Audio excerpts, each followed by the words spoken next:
Our mobile devices spend 80 to 90% of their time connected to Wi-Fi networks. These may be in our homes, our workplaces, or in public locations such as railway stations or coffee shops. In order to connect seamlessly to these networks, our devices remember previously used network addresses and credentials in order to quietly connect when those networks come into range.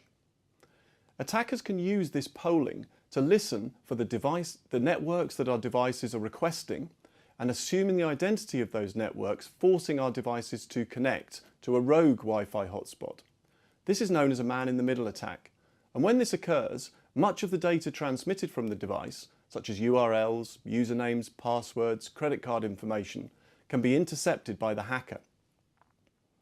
James Gurrier, Cybersecurity Manager for BAE Systems Applied Intelligence, will now show how Mobile Threat Manager can protect against this type of attack.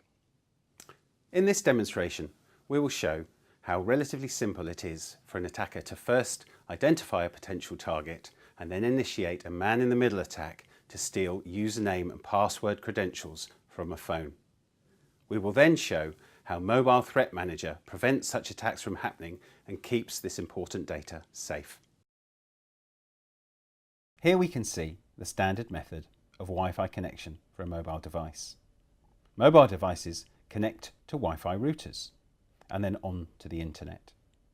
This then allows corporate devices to on-connect to the corporate intranet. In a man-in-the-middle attack, a malicious individual can subvert this regular process by making access points unavailable to specific users. The attacker can then spoof the original access point and force the victim to connect to their own router and subsequently control their version of the internet and sniff all their traffic. In order to identify a potential target and create a rogue Wi-Fi hotspot, there are plenty of legitimate URL sniffers that can be used to identify and view Wi-Fi networks and all the wireless devices, including phones and identifiable by their unique MAC addresses that have previously connected to Wi-Fi. It is worth noting that this is all entirely legal. Having identified a target and the Wi-Fi network we want to pretend to be, the next step is to set up the false Wi-Fi network. In this example, we're using to create the false Wi-Fi. It's a specialized wireless router designed for the performance of Wi-Fi testing and hacking. Having now set this up, we can now force the phones to connect. In this example, we're using two Android devices. The phone on the left is not protected by Mobile Threat Manager. The phone on the right is protected, and what we will now do is show how these two devices perform. The phones are now connected to the false Wi-Fi network. Here, both devices are logged into Google. What you can see here is that for the device on the left, when Google was accessed, traffic was visible on the computer screen. When the same Google website was accessed by the Mobile Protect enabled phone on the right-hand side, you can clearly see that no traffic was visible.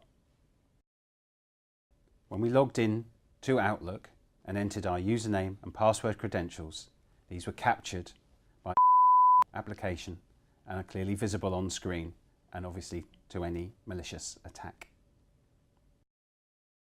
We have now logged in using the Mobile Threat Manager enabled phone. The first thing you will notice is that we have not been redirected to the false site. This is clearly identifiable by the padlock at the top of the screen. The second thing to notice is that on the screen, none of the username or password credentials have been captured and therefore are not visible to an attacker. For a Mobile Threat Manager enabled phone, when a user attempts to connect to a Wi-Fi router, malicious or not, this initiates a VPN connection to our cloud-based cleaning hubs. This means that all traffic is fully encrypted, so even if it is connected to a malicious access point, the traffic is unreadable. We have now shown how Mobile Threat Manager not only protects your device, but also your data in transit, and should be considered a major component of your organization's mobile security strategy.